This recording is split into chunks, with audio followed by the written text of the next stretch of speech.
Namaste dear students. Welcome to our video class lesson number 39. In this lesson, we are going to learn conditional clauses to unreal condition or imaginary condition or improbable condition or ఇక ఏ పేరుతోనైనా పిలుచుకోవచ్చు. What is this? నిజానికి తెలుగులో మనం చెప్తే real condition unreal conditions అంటూ ఉండవు, ఒకేలా చెప్తాం. ఫర్ ఎగ్జాంపుల్, మీ ఫాదర్ వస్తే, suppose there are 2 college students, ఒక ఇద్దరు కాలేజ్ స్టూడెంట్స్ ఉన్నారనుకుందాం, అండ్ దే ఆర్ టాకింగ్. ఒక ఏదో నాటి పని చేస్తున్నారు. వాళ్ళు ఏం చెప్తున్నారంటే, మీ ఫాదర్ ఒకవేళ వస్తే నువ్వేం చేస్తావు? ఇదే విషయాన్ని ఒక పులి వస్తే నువ్వేం చేస్తావు అని 2 రకాలుగా చెప్పాలనుకున్నాం అనుకోండి. తెలుగులో మనం ఏం చేస్తామంటే, మీ ఫాదర్ వస్తే ఏం చేస్తావు అని ఎలా అడుగుతామో, పులి వస్తే ఏం చేస్తావు అని అలాగే అడుగుతాం. వేరస్ ఇంగ్లీష్లోకి వచ్చేసరికి ఈ రెండింటికి డిఫరెన్స్ ఉంది.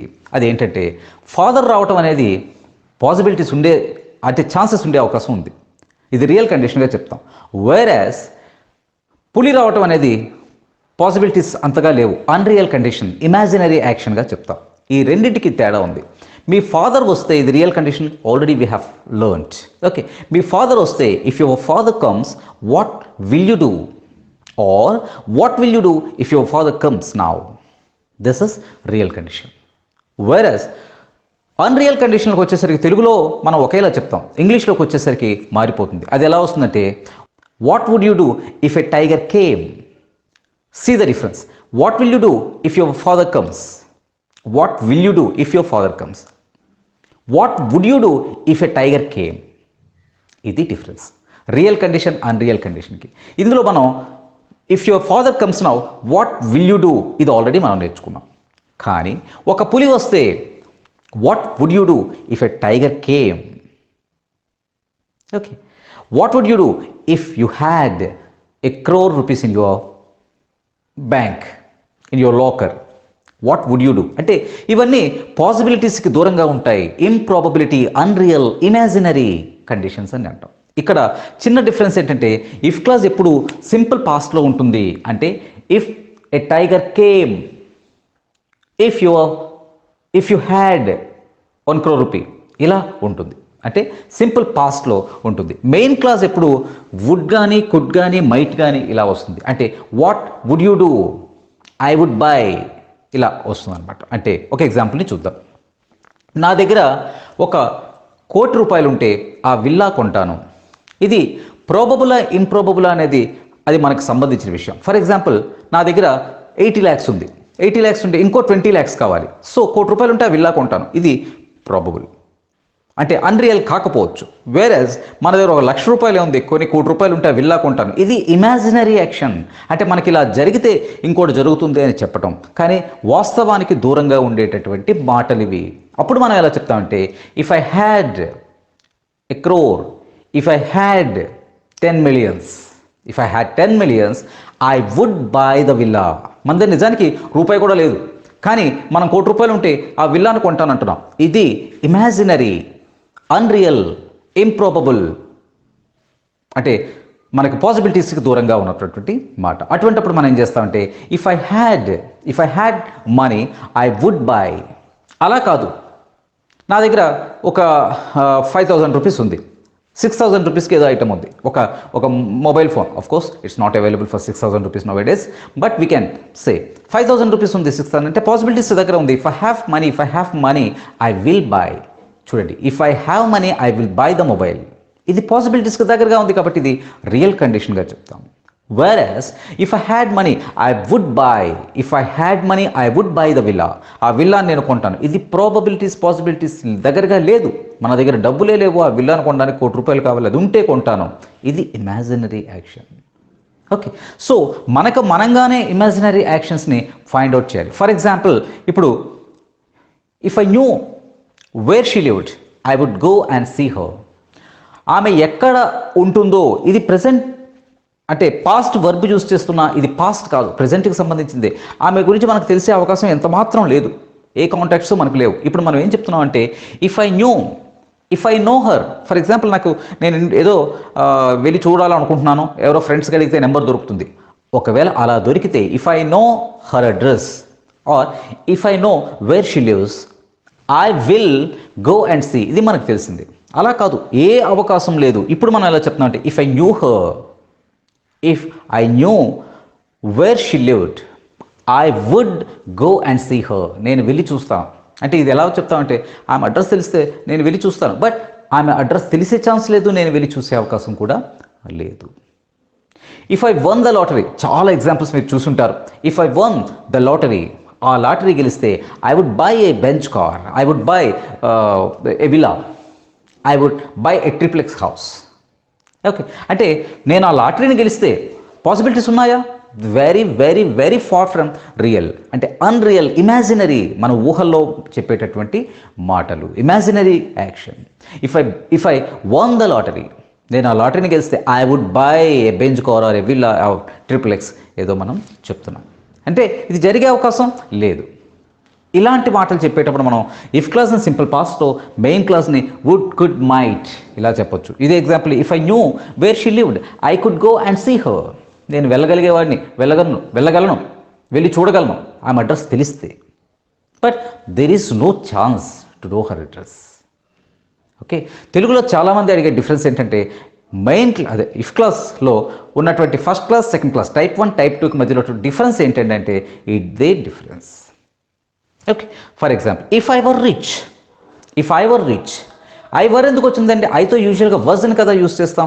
ఐ వర్ ఎందుకు వచ్చింది ఇందులో అంటే ఈ అన్రియల్ ఇమాజినరీలో I we, you, they, he, she ఇట్లా అన్నింటితో కూడా వర్నే యూజ్ చేస్తారు నిజం కానప్పుడు, ఇమాజినరీ అయినప్పుడు.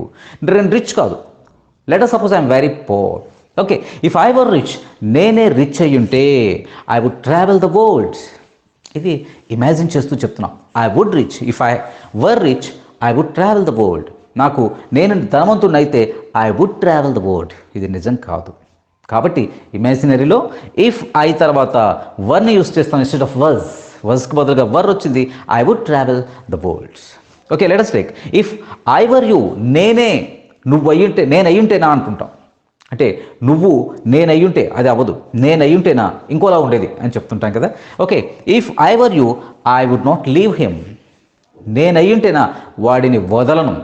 ఐ వుడ్ నాట్ లీవ్, ఇది నేను అయ్యే అవకాశం లేదు, అది జరిగే అవకాశం కూడా లేదు. Okay, if I had a lot of money, నాకు బాగా డబ్బులు ఉంటే లేవు. Okay, if I had a lot of money I would not live here. If I had a lot of money I would not live here. ఇది ఇక్కడ ఉండాలని ఉంది కాబట్టి మన దగ్గర డబ్బులు లేవు. ఒకవేళ ఇక్కడే ఉంటే నేను ఇక్కడ ఉండను, ఇంకెక్కడో ఉంటాను. Okay, if I had a lot of money I would not live here. Okay, ఇది కూడా చూడండి, ఇందులో కూడా పాజిటివ్స్, నెగటివ్స్, క్వశ్చన్, పాసెస్ అన్నీ వస్తాయి. Okay, if I had a lot of money, if తర్వాత హ్యాడ్ వచ్చింది, కలిగి ఉండడం, హ్యావ్ రాకుండా బాగా డబ్బులు ఉంటే if I had a lot of money I would not live here. ఇదే తెలుగులో ఒకటే అర్థం, నా దగ్గర డబ్బులు ఉంటే నేను ఇక్కడ ఉండను. ఇదే రియల్ కండిషన్గా చెప్తే ఎలా చెప్తాం? If I have a lot of money I will not live here. If I had a lot of money I would not live here. Imaginary. Okay, so ఇది మనకి డిఫరెన్స్. ఇందులో పాజిటివ్స్, నెగటివ్స్, క్వశ్చన్స్ అన్నీ వస్తాయి. Question ఎలా వస్తుంది? ఇందాక చెప్పిన example తీసుకోండి. Okay, would you live here? ఈ ఎగ్జాంపుల్లోనే చూద్దాం. Would you live here? ఇక్కడ ఉంటావా నువ్వు? If you had a lot of money, if you had a lot of money would you live here? Okay, ఇక్కడ చూడండి, I found his address. If I found his address I could send or I might send him an invitation. నాకు అతని address తెలిస్తే నేను ఒక invitation అతనికి పంపించేవాడిని. దీన్నే క్వశ్చన్గా చెప్పాలంటే would you send him or could you send him or ఇలా చెప్పుకోవచ్చు. Could you send him an invitation? అతనికి నువ్వు పంపించేవాడివా? కుడ్ యూ సెండ్, పంపిస్తావా?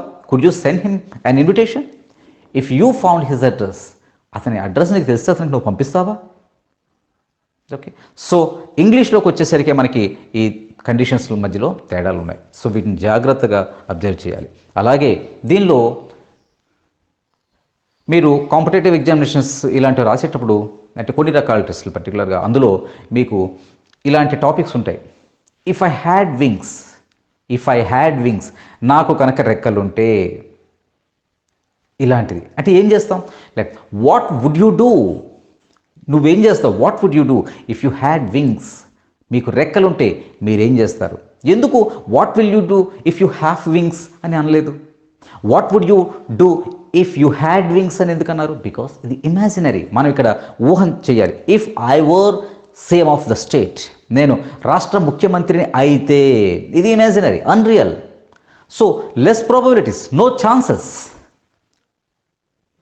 If I were the CM of this state, ఈ స్టేట్కి నేను సీఎం అయితే. Or what would you do if you were the CM of the state, ఈ స్టేట్లో సీఎం అయితే మీరు ఏం చేస్తారు? ఇవి ఎందుకంటే ఇటువంటి క్వశ్చన్స్ ద్వారా మనలో ఉన్నటువంటి అనలిటికల్ ఎబిలిటీస్ని, ఇటువంటి వాటిని బయటికి తీయటానికి దీన్ని యూజ్ చేస్తూ ఉంటారు. సో ఇటువంటి ఎప్పుడైనా వచ్చినప్పుడు ఎందుకు అది పాస్ట్లో ఉంది అనే డౌట్ రాకుండా, వుడ్ని ఎందుకు యూజ్ చేసాం అనే డౌట్ రాకుండా ఇమీడియట్గా మీరు చేయాల్సింది ఏంటి అని అంటే, ఇది ఇమాజినరీ. ఓకే, ఇప్పుడు నేను మీకు ఇచ్చేటువంటి ఎక్సర్సైజ్ కూడా ఒక ఇమాజినరీ. ఏం చేస్తాం? If I had money, if I had 1000 crores, మన దగ్గర 1000 కోట్లు ఉంటే వాట్ వుడ్ యు డూ? ఇటువంటి మాటలకు మనం ఇలాగే చెప్పాల్సి ఉంటుంది. ఇవన్నీ imaginary actions. Okay, so first condition second కండిషన్కి మధ్యలో డిఫరెన్స్ ఇది. ఒక్కసారి కొన్ని సెంటెన్సెస్ని మీరు సొంతంగా తయారు చేసుకుంటే మీకే అర్థం అవుతుంది. ఓకే, ఎక్సర్సైజ్ని చేయండి, ఆటోమేటిక్గా ఈ టాపిక్ పైన మీకు ఐడియా వస్తుంది. Okay, thank you very much my dear students. ఈ వీడియో మీకు నచ్చితే లైక్ చేయండి, షేర్ చేయండి, మరియు వీడియో దిగువ సబ్స్క్రైబ్ బటన్ పై క్లిక్ చేసి సబ్స్క్రైబ్ చేయండి. మరిన్ని వీడియోలు పొందండి.